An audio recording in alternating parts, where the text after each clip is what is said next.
for that industry. We have 5 tech titans. You know all the names that are set to be reporting their earnings, and we'll cover it all.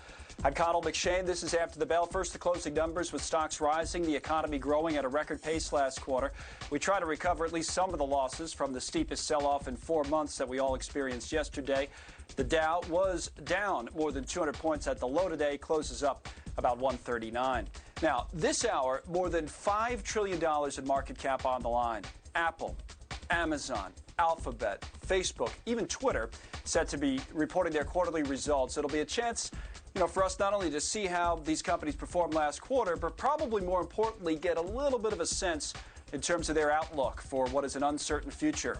And we'll hear that from some of the biggest names in American business. So let's get to it. We have Fox Business team coverage of the numbers. Lauren Simonetti and Susan Lee are both standing by. Edward Lawrence is reporting on that record-setting economic growth I mentioned, Edward in Washington. First, though, we bring in our panel. The tech expert Lance Ulanoff is with us today, along with Gary B. Smith, Cadena Group, Scott Martin, Kingsview, Asset Management. I should point out both Gary and Scott are Fox contributors. And Aaron Gibbs joins us from Gibbs Wealth Management. All right, welcome all. It's going to be a fun hour to go through all of this. We're going to start, guys, with Amazon. Amazon's the big one, and Amazon's numbers are just coming out. And in its third quarter, Amazon has already reported $96.1 billion in sales in a quarter. That is comfortably above the analyst estimates. They're supposed to be up 32.5%, as it were, and they blew through that, it looks like, with a net profit of more than $6 billion.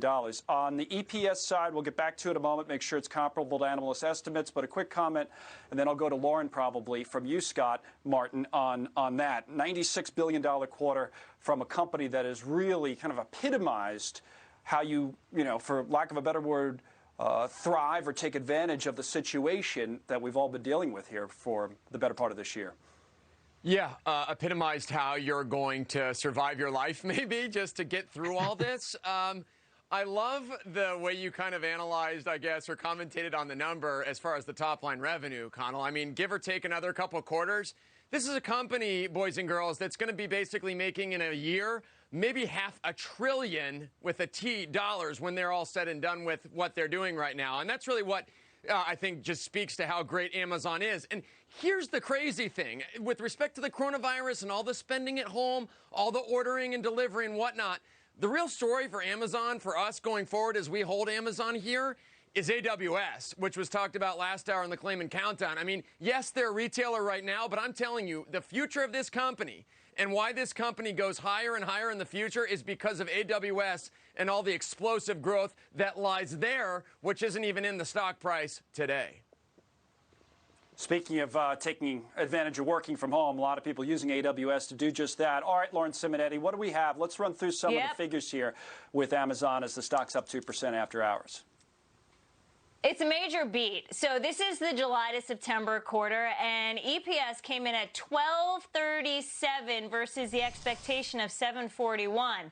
Look, investors right now not disappointed. Continue to watch the reaction, though, because in the second quarter, they beat fivefold. So we have a big, expecting a lot to please Wall Street these days. One more point I want to give you. What's unusual this year is the fourth quarter would be the holiday sales period, but also the all-important Prime Day. The guidance that Amazon is giving for that quarter, $112 to $121 billion, far exceeding expectations, Connell. The estimate was $112.3 billion for that quarter that you're talking about. So even the low end of that forecast is above the estimates. Aaron Gibbs, want to take a shot here at Amazon? Then we'll move on maybe to some of these other companies as they come out. But I don't know what we can even say about Amazon from an execution standpoint. I know. Obviously they beat by 5 times last quarter. But even with Wall Street analysts knowing how well they beat last quarter, the whisper number was about $7.90, a little higher than consensus. And obviously they've blown through that again. So I think the only other thing we've really got to look at is what percentage is that coming from AWS, because typically it's about 2/3 of the actual contribution to profits. Like, that's really where the growth is coming from. And seeing that continued growth in AWS is what's going to carry them through into 2021. But yeah, absolutely another blowout quarter. I'm sure Lauren's listening. Look that up if you can, and we'll come back on the AWS side. Want to keep the ball moving here and move to Google. Alphabet, its parent company, is just in with its third quarter results. So Susan is following that for us. What are we seeing from Alphabet? Pretty strong Susan? quarter here, Connell, and it looks like coming back from the decline in ad sales last time. So we're looking at earnings per share. This is the profit margin here, and the profit number coming in stronger than anticipated, $16.40 for the quarter. Analysts were looking for something at $11.29. So this is a big beat here. Same thing on the sales and the revenue side as well, $46.17 billion, whereas the market was looking for something closer to $42.9. And cloud is doing well for Google. I'm going to hop on the call with the Alphabet's CFO Ruth Porat to dig closer into these numbers, and I'll bring you some of those comments and quotes later on in the program. Good enough. Sounds like a plan, Susan. We'll also hear from you on the Apple earnings, which should be out later this hour as well. You know, it wouldn't shock me, Gary B. Smith, if all five of these companies that we're talking about, Twitter's not really in the same class, but we're talking about it's so well known, it's not as nearly as big, obviously, as these companies, but it wouldn't shock me if they all beat the analyst estimates in the last quarter. The outlooks will be interesting. That's why to see Amazon, you know, guiding higher on sales was encouraging. And Alphabet looks like it's even better, at least in the market side. The stock's up almost 10%. What would you say, Gary, about Alphabet? Well, I think Alphabet and Amazon are kind of in really a league of their own, and here's why. The way that Amazon has built their business, they've built a lot of moats. By that, I mean it's tough for competition to penetrate because they have these. You pick up the business paper of almost any metropolitan area, and you'll see a news item about Amazon building a distribution center. That's their moat. The moat that Alphabet has is the kind of the moat that Microsoft used to have, and for that matter, AOL years ago, is that everyone, not everyone, a lot of people like myself are so invested in the Alphabet or Google platform, Gmail, the calendar, the documents, the Google Hangout, the pictures, that it'd be tough to wean yourself and move to another platform out there. Now, I say that it's a slightly different than Amazon because Amazon, where else are you really going to go at this point? Maybe Walmart. But just like, you know, Yahoo, for example, replaced AOL and others replaced Yahoo, it's not that hard to move from software platform. That said, Google's huge. Google does a great job. I confuse Google and Alphabet. I'm sure everyone else does. But, you know, they are... Yeah, it's tough to move away from them, just like it's tough to move away. The other ones, Facebook, Twitter, I'm not so nuts about because I think those are easily replaced. So it's a good point, and we've always had the conversation about Twitter and whether you can monetize it. And you know, Facebook, which we'll talk about later in the hour, has the political risk, and they both do, obviously, that we saw kind of on full display before Congress yesterday. Lance, you're the tech guy in the group, the tech expert of the group, and you know Gary's hitting on something that seems to me that's right on, is that once they get you, these tech companies, they do have you. We've talked about this for years for Apple, for example. If you have your phone, a lot of times you're not leaving that ecosystem, and it's almost true of so many other areas we hadn't thought of, even in the cloud now, because so many people working from home and so many businesses being reliant on the cloud that once you get into Amazon or you're working with Google, like Gary said, it's hard to leave.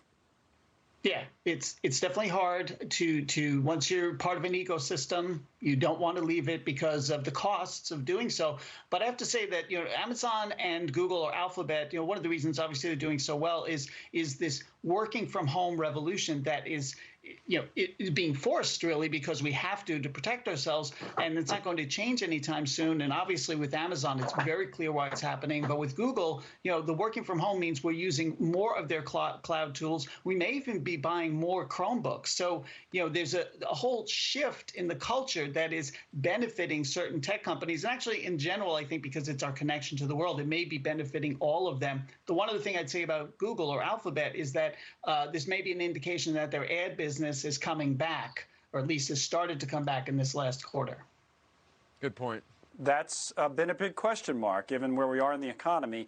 You see at the bottom of your screen, it says Facebook earnings release. This stock looks like it's hovering between gains and losses in the couple of minutes since the earnings came out. Like I said, last quarter, wouldn't shock you if they top estimates, which they did. But what do we see elsewhere in the numbers, Lauren, from Facebook? Yeah.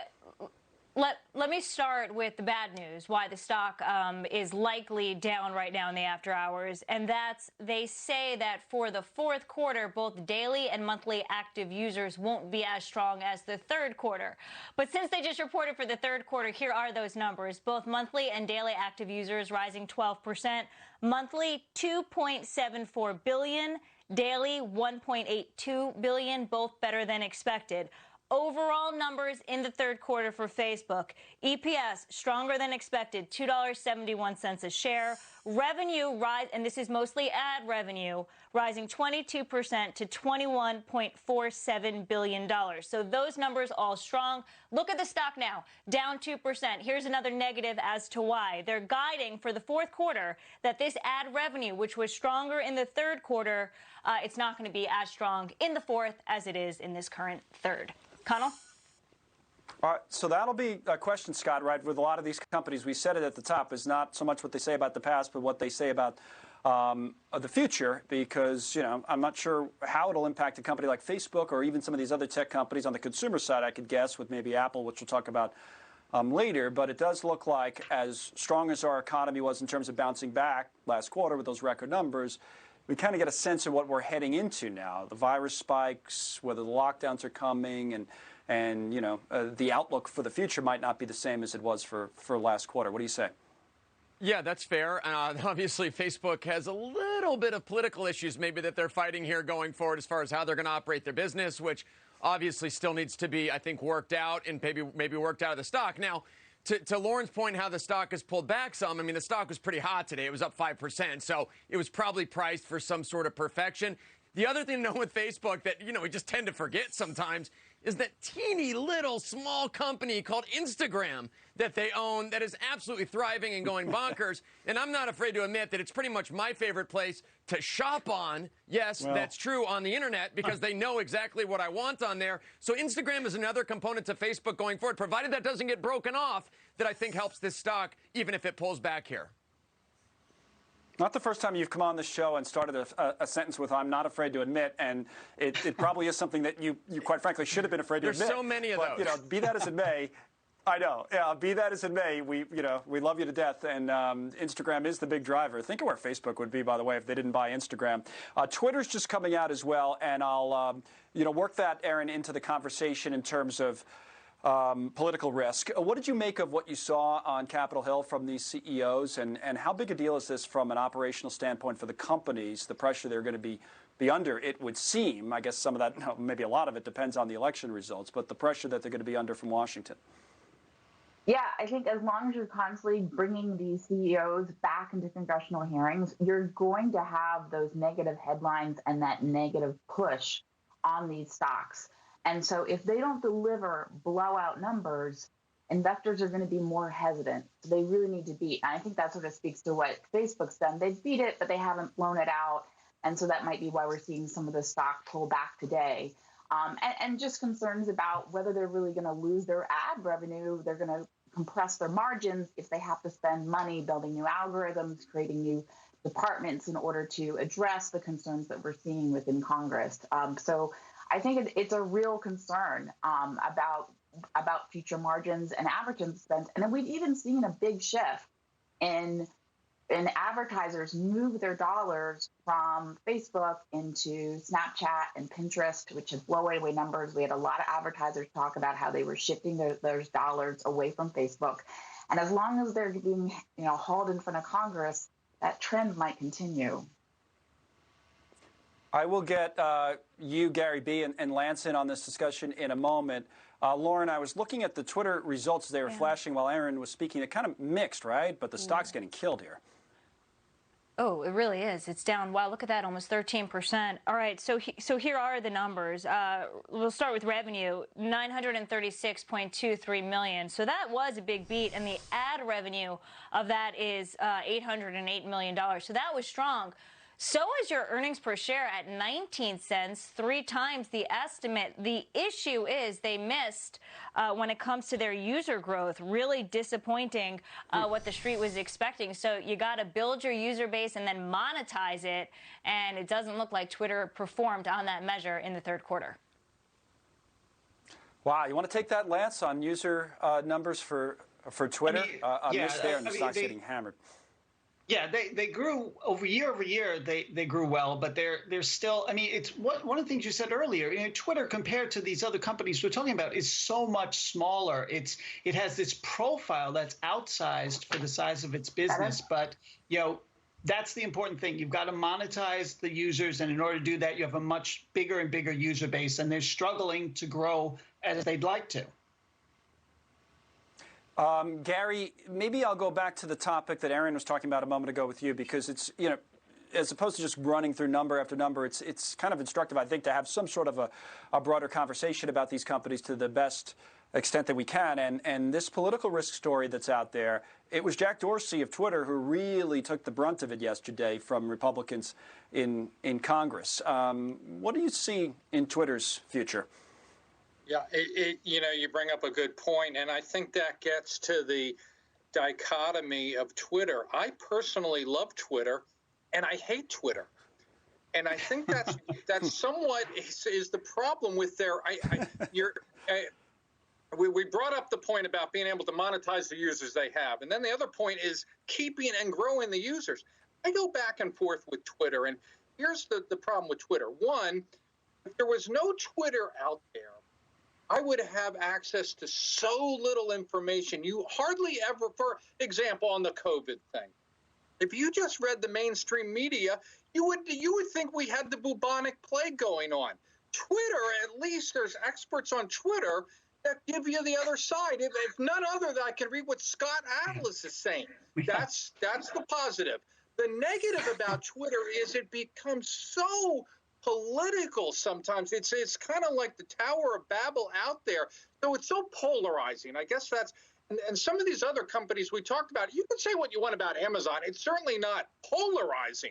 Same way with Google. That's the problem with the Facebooks of the world and the Twitters of the world. People sometimes become so disgusted they say, you know what, whatever value I'm getting out of it, I'm going to stop and not use it at all. That's the problem that all these kind of political talk venues will have going in the future. Yeah. I thought that's a really good Gary's point. use of the term experts on Twitter, Scott, you could argue that that's a little bit of an oxymoron some days, but I do get the larger point that we can get a lot more information there. Your thoughts on Twitter? Yeah, I agree. I mean, I think the funny thing too about Twitter is like Gary B kind of initiated. I mean, now Twitter, as we've seen with Jack Dorsey yesterday himself and his beard in that picture that is so kind of famously being circulated today. I mean, it's like these guys are deciding, though, what you're finding out on Twitter. I mean, Gary B is right. You can find things on there. But gosh, I mean, Twitter's kind of deciding what we can even read on Twitter these days. And he's right. Like, that's going to alienate a lot of the user base. And then you have stuff out there like parlor, which actually I believe I took French in college. I think it's parlay. That's the verb to talk. And so parlay, let's say, is out there now. And there's other competitors out there that I think are going to steal some of Twitter's user base. And just quickly, we own Twitter as a stock, Connell, but it was priced really well going into this earnings report. So it's not surprising it's pulling back on some disappointing numbers.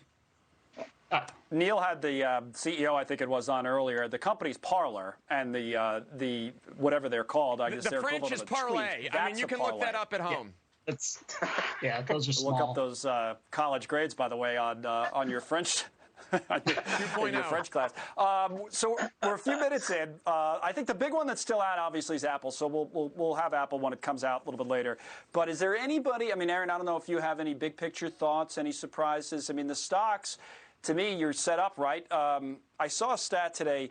The big four, again, taking Twitter out, Apple, Amazon, Alphabet, Facebook, they account for more than $5 trillion in market cap. Today alone, they ran up by $200 billion plus in their market cap. So to pull back a little is not shocking, but some of them are taking a pretty big hit here, with Google the obvious exception to that rule. What stands out, Aaron, so far after the bell here? Yeah. I think, taking out Twitter, which is its own separate world because it is so much smaller, but I think Facebook is really coming across as being more vulnerable out of all of these, and looking at the strength of Amazon and Google, particularly when we're talking about cloud services. And even though that space of cloud services is getting more competitive, we're actually seeing an overall growth in spending across the board. So it's not as even if they're all growing, and Microsoft and Amazon and Google are all getting more money revenue on cloud services, that area is just growing. So I think that's the really key takeaway is this is where we're seeing a real trend, and these are probably the more solid players. Whereas Facebook and Twitter, they're really all about advertising, and whether they can control bias and hate speech, whether they're going to be have more political risk, a very different scenario. And I think those are really the more risky ones when we're talking about today. And certainly the run up today has been massive. I mean, Twitter was up 8.5%. So I would have been shocked if it could have kept going up tonight. Right. All that run-up came in the regular session today, ahead of the earnings release after the bell. Looking for as many forward-looking statements, guys, as that we can find. Facebook says the pandemic's contributed to an acceleration in the shift from commerce from offline to online. We all kind of had an idea that was the case. It does, however, say, looking ahead to 2021, this is Facebook, we continue to face a significant amount of uncertainty. So that's a forward-looking comment that's not exactly reassuring from Facebook. Stock's down 2% after hours. Gary B., you want to take big picture here? What have you learned so far? Well, shocking. They don't know what's the future holds. I mean, that's like right out of a corporate marketing boilerplate 101. That's just, yes. I mean, it's so Captain Obvious is reported for duty. But does anyone know what's going to happen? No, just one comment, because we really not talked about Apple, and you were talking about big picture. My concern, I love Apple, and probably everyone here does. I have the latest iPhone. I have maybe I'm one generation back on the iPad, but with the Apples of the world, I'm taking apart from the services, which is a different story. I worry about a company like Apple because I have now an iPhone 11, I guess. I'm starting to wonder, what more do I need after that? I mean, it probably now has more functions on there than I really would ever need. At some point, you're like, oh my gosh, it has a camera, it has all this, and you want to get the new technology.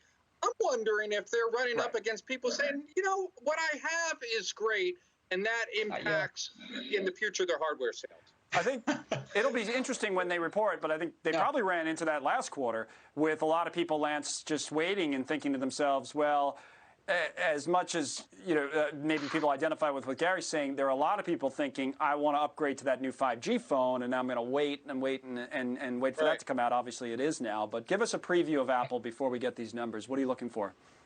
Yeah, I mean, obviously, we're not going to have, because of the late release of the iPhone 12, which I've got right here, their first five, we've got the 12 mini, the 12 Pro, and the 12 Pro Max, and they've only released, they only put 2 of those on sale. So that's all going to happen later. I'm hoping that Apple's going to give us some sense of the excitement around these phones. Usually Tim Cook will say something like, this was the fastest selling phone ever. We'll talk about one particular model without giving any actual information. The big story, though, of course, again, for Apple is going to be services, which continue to grow really fast. They're about to launch Apple One, which is their first services bundle. I think that's going to help accelerate it even more. But again, none of these things have happened. We are in this pregnant pause with Apple. There's a lot of stuff that did not happen in this quarter that's going to impact the next quarter in a very big way. So I think, it's all going to be about sort of the reading the tea leaves of what's to come for their sales, their holiday sales, and their services business.